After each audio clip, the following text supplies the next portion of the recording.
Hey, this is Rob Harder with Making Your World Better, a nonprofit leadership show where real stories from real people who are coming up with real solutions to solve society's biggest challenges. What does it take to be an effective nonprofit leader today? How do people fundraise in an economy that is constantly in flux? How do you relate to board members in a way that inspires them to make a difference? What are the best practices that separate effective nonprofits from others?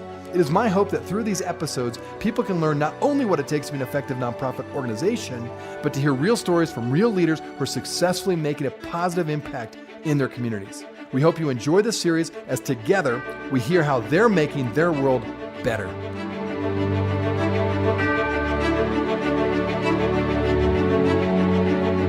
Welcome to the Nonprofit Leadership Podcast, Making Your World Better. Well, every CEO and executive director of a nonprofit, and let alone a for-profit organization, knows the importance of constantly casting vision and constantly clarifying the mission so that their team is motivated and excited and inspired to keep moving forward. Well, the guest today on our podcast reminds us that it's not just about casting vision and mission, but it's re-recruiting your team. In fact, you're re-recruiting your donors and your volunteers, and she talks about why that's so important and how to do that. Vivien Hoexter, along with Linda Hartley, are co-authors of a new book entitled Big Impact: Insights and Stories from America's Nonprofit Leaders.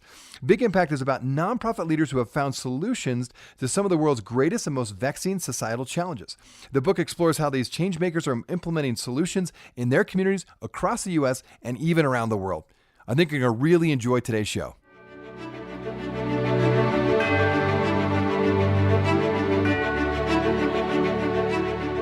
Well, thanks, Vivien, for being on the show today and calling in from New York. I'm excited to hear more about this book. And first, let me just ask, what prompted you to write this book in the first place? Linda and I formed H2 Growth Strategies about 2 years ago, and we asked ourselves, what could we do to give back to the sector where we've spent most of our professional lives, as well as introduce H2 Growth to the world? So that was one reason. Another is that we've worked with fantastic nonprofit leaders our whole careers, and they have a lot of wisdom, those leaders, and they often don't get the press that they should because they don't have the marketing or advertising dollars that corporations do. And so we really wanted to amplify the voices of the leaders who are making a difference in the world and in the U.S. and in their communities every day so that more people would know about the great work and also be inspired, because I think it's important to be inspired in daily life.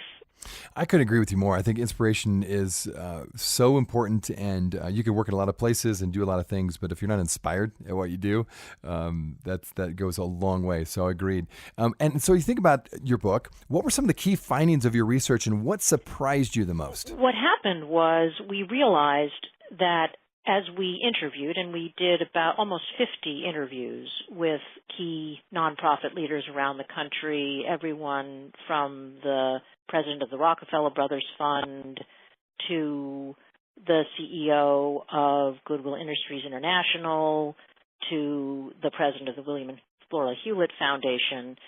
So we found as we did these interviews that there was a theme emerging, and that theme was about social change and how you make successful, lasting social change. And we developed a framework that I think we're going to talk about a bit later for making that change. And we think it applies if you're trying to make change in your own community, you as an individual, you as a citizen trying to make change, as well as if you're a leader trying to make change globally. So that was like the key finding, right, is that there are these principles, if you will, for making change.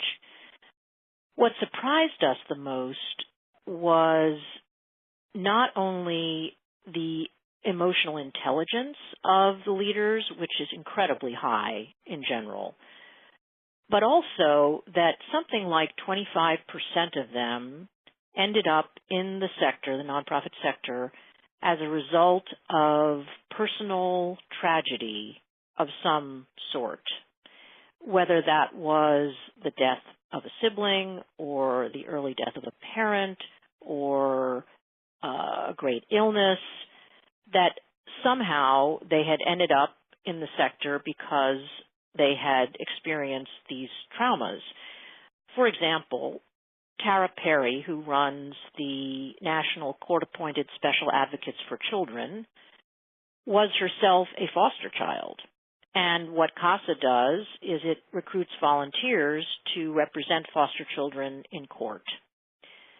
So that's a very, very direct correlation, right, between her own experience and her career. There are others. I could give you lots of examples.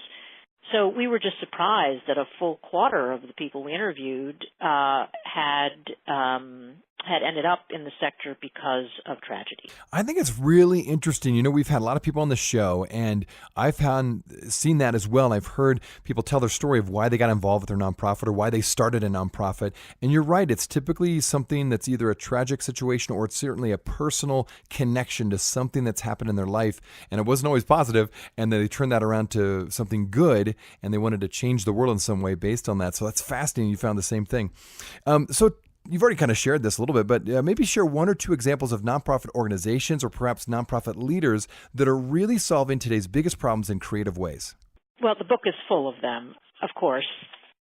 And I would say that Fred Blackwell, who is the CEO of the San Francisco Foundation, which is a large community foundation, one of the largest, I think, in the country. So Fred has put all of the weight of the foundation behind the drive for racial equity in the San Francisco Bay Area, which of course so racial inequity, of course, is incredibly pronounced in the San Francisco Bay Area because of all the tech billionaires. And there's one of the ways that this shows up is in housing, right, and the lack of affordable housing. And what Fred has done is he's decided to put the weight of the foundation. This is their sole focus for the next 10 years. And what he's doing is he understands that it's a challenge that's much bigger than just the foundation. And what he's doing is he's attempting to build a coalition of organizations, for-profit, nonprofit, and government in the Bay Area to address this issue. And he's well suited to this because he spent most of his life in the Bay Area and was actually involved in creating a very highly regarded low-income housing complex in the Bay Area, and so he's uniquely suited to the task. So he's someone who stands out for us, for me. Another person I would say is Dan Gross, who was until recently the president of the Brady Campaign to Prevent Gun Violence. So we hear a lot about gun violence. We hear too much about gun violence, right? And we hear about the mass shootings, but the truth is that gun violence is way down in the U.S., and I think it's fair to say that Dan's approach to preventing gun violence, which is based on his experience in advertising, is an incredibly creative way of thinking about this issue and, in fact, acting on the issue.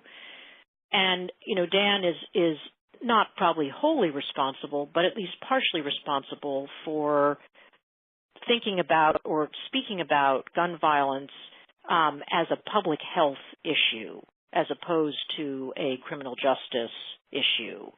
So, in transforming it from one to the other, he's made it much easier to talk about it and act on it and pass legislation about it. So he's another one who stands out. Well, I'm glad you shared those two examples. I'm thinking it's going to whet the appetite for my listeners to get your book and find out more examples. And speaking of the book, you develop 7 principles for every nonprofit leader to implement in order to bring about large-scale change.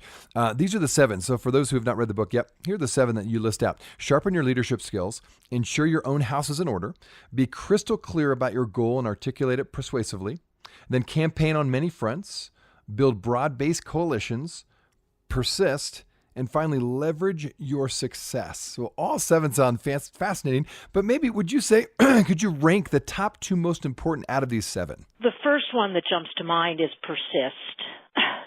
And I think, the problems that these leaders are addressing did not get created in a day, and they're certainly not going to get solved in a day. And I think that's a message for every nonprofit leader who's trying to make change. It's a marathon, not a sprint. And even more than that, one of our interviewees talked about losing forward. So his contention is that you can't win every battle, which is maybe obvious, but it's true. But he says you can't win every battle, but when you lose a battle, try to lose forward. So take the learnings from the loss, look at it as a step on the way to winning. So recontextualize, if you will, the losses to forward your goal. So persist is one that really stands out for me. The other is ensure your own house is in order. And what we mean by that is ensure your own organization is functional. And, we're hearing a lot these days about sexual harassment and, there's all kinds of stuff swirling around about the workplaces. You've got Uber and it's, not paying its drivers properly, et cetera, et cetera. I don't mean to single out Uber, but I just give it as an example. And so I think if you're trying to do good, right, if you're trying to make social change, and you're doing it from an organization where your employees are not fairly and equitably paid, where the work environment is hostile, where, I could go on and on, right, about what makes the house be out of order. But I think it's really, really important for nonprofit leaders to pay attention to the culture of their organizations. And this is a preoccupation of the leaders that we interview. They are absolutely obsessed with making sure that their organizations are functional. Well, and one of the things you mentioned here is large-scale change. How do you define that? And give us an example of 1 or 2 of what this looks like in a nonprofit organization. Large-scale change it's about changing, to me, large-scale change means changing societal norms. And again, that takes time, whether it's reducing gun violence, right? So I talked a little bit about how we had to change the way we talk about gun violence before we could make significant progress on gun violence. So lowering gun violence, ending childhood hunger in the U.S. is another one. So Share Our Strength is an organization that is working to end childhood hunger in the U.S., and you might know them by their campaign, No Kid Hungry. And what they've managed to do is they've managed to get to a point where they believe that within 7 or 8 years, they will have ended childhood hunger in the U.S. And that's been the result of a, years-long campaign that involved the government to some extent, involved community-based organizations and schools. And so that to me is large-scale change, right? So that's solving a problem that doesn't need to exist in the U.S., but has existed probably since we were founded. And so that's another way that we define large-scale change. Excellent. And is there any other examples of nonprofits that are, like you said, truly changing the playing field, if you want to put it in a different analogy, on an international scale? So the William and Flora Hewlett Foundation is very focused on climate change, major global issue. And they're one of the largest organizations in the one of the largest foundations in the United States, and they are really working. Of course, one foundation, no matter how large, is not going to, affect climate change by itself, but by seeding the correct organizations and really working on the ground in places like India, which is one of the places where they work, they can really make a difference.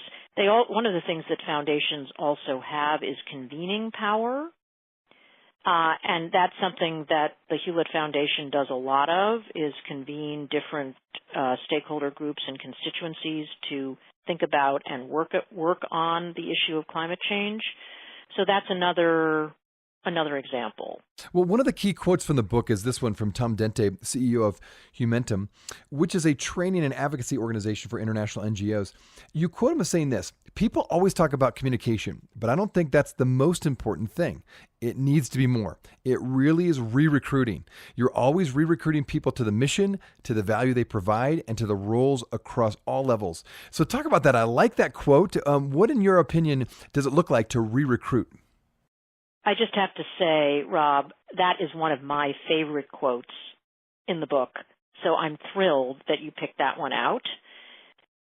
And what Tom means is that once we recruit people into a nonprofit, I think, and I've done this, right? I've been a CEO myself. We tend to forget that even though they're there for the mission, they constantly have to be reminded that what the mission is and what their contribution to it is. And we just can't take them for granted. I think that's and I don't know that this is true more of nonprofits than for-profits, but some of the nonprofits I've worked in have been not the best at reminding people that the work they do is important. Some people who work in nonprofits actually, like, for example, if you work in a global nonprofit where the work is mostly being done overseas, but you're based here in the U.S., you may never see the work being done in India, for example, right? If you're a receptionist or in IT or in human resources, right? You may never actually get to be on the ground with the people who are being served. And so it's really, really important to bring that work to your staff and your board. When I ran organizations and whenever I can influence clients, I always tell them or suggest to them that they bring the mission into every board meeting, whether that's having someone talk about the newest program or bringing a client in to tell his or her story. So it's again, we just take for granted that people come to work in nonprofits because they love the mission, and that's true, but every day they get up and come to work and they just need to be reminded that they're working on something really important and that they're making a great contribution to it. I have to say, being an executive director, there's no doubt this quote really stood out to me because I think it's so true. I think sometimes even us, you've been a CEO, I've been executive director, we need to re-recruit ourselves almost to the mission, right? So let alone our team, our donors, our board members, our volunteers. It's a fascinating insight, and I think that is absolutely correct. So appreciate you talking about that. Some people are calling social entrepreneurship the new business model. In fact, in previous podcasts, I actually have referenced this article in Forbes magazine that points out that today's young people are as concerned with making a positive impact on the world as they are with making money. A whopping 94% want to use their skills to benefit a cause. So my question to you, Vivien, is have you seen this to be the case? And if so, what is your take on this next generation of volunteers and philanthropists? I definitely observe this and hear it. So I don't have children myself, but I have lots of friends who do, and I have some young-ish friends myself. And now I'm perhaps seeing a sort of a skewed sample, right, because the ones that I mostly interact with are in some way already engaged with the nonprofit sector. But I hear it and I see it all the time. So they really do want to both do well and do good, right? And some of them don't really care about doing well. They just want to do good, right, which is even better, right? I'd have some of those. So I think that it's a good thing that they are built this way, because there are going to be a lot of problems for them to fix, most notably perhaps climate change. So it's really going to take a lot of effort and many people and broad-based coalitions and campaigning on many fronts to change that, even that one issue. And so my take on them is that they may be more creative about how the money gets to where it needs to go, which is really what social entrepreneurship is about. I don't really care if the money comes from a corporation or a foundation or the government or an individual. What I care is that the money get directed to the right place. And I think that that's really what this generation is focused on. And I also, this whole issue of earned income is a key issue, right? Whether you call it social entrepreneurship or just earned income, right? I think it's really important for nonprofits to try to have more of that and to diversify their revenue sources so that they have more of that. And of course, it's much more difficult for some nonprofits than for others, right? If you're a social service organization, it's much harder to generate earned income than if you're a performing arts center. So I think that any creative ways that people have of either directing money or raising money, raising funds, getting investment, whatever you want to call it, I support that. I'm all in favor of it. I appreciate your answer to that, and that relates to the next question I was going to ask was, and you've kind of touched on this, but because of this impact of social enterprise, do you feel like it's changing the way nonprofits do fundraising, or should nonprofits change their fundraising strategy because of the growing momentum of social impact companies? So yes and yes. So I think nonprofits are, many of them, being forced to change the way they do fundraising because of this emphasis on wanting to make money while making change. And in terms of changing their fundraising strategy, it's everything from crowdfunding, right, which is not really social impact, but it's definitely a, millennial-driven technique of fundraising. And I think that the whole concept of fundraising being just looking for charitable dollars, that really has to change, because it's really more, I think, nonprofits are being forced to think more like companies, which are raising capital, right? Like startups raising capital.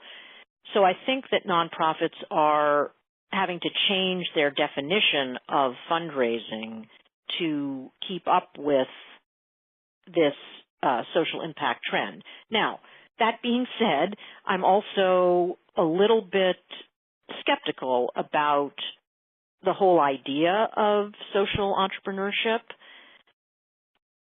I have not yet seen a situation where philanthropy is totally replaced by something else. And so I'm just a little bit skeptical about calling it social impact or social entrepreneurship. I do think there's some very interesting things happening, with bonds, and there are definitely some really cool things being experimented with. But I'm just a little skeptical so far. I'm yet to be convinced that this is a revolution rather than evolution. Okay, that's interesting. Well, I appreciate that. I'll be curious to see what my listeners think on that. But that's why I love getting different points of view. Again, my guest today has been Vivien Hoexter, who, along with Linda Hartley, are co-authors of a new book entitled "Big Impact: Insights and Stories from America's Nonprofit Leaders." Vivien, along with Linda, also are the co-founders of H2 Growth Strategies. So, if people want to find out more about you, find out more about your organization or your book, where would you send them? I would send them right to our website, which is then the number 2, and then the word growth, so h2growth.com. Perfect. Okay, great. Well, Vivien, thank you for sharing your insights. I encourage my listeners to get this book. A lot of interesting insights, some great stories of some of these key nonprofits that are really making large-scale change. Again, thanks for taking time to call into the show today. Thank you. I wanted to let you know that we are on iTunes. If you are wondering how to find out where we are, check us out on iTunes by typing Nonprofit Leadership Podcast or Rob Harder, and this podcast should show up. We also encourage you, when you go on iTunes, let us know what you think. Give us a review, give us a rating. We would love to hear what you think of this podcast, and your feedback will help us expand this podcast to get it out to as many people as we can. You can also go online to listen to this podcast.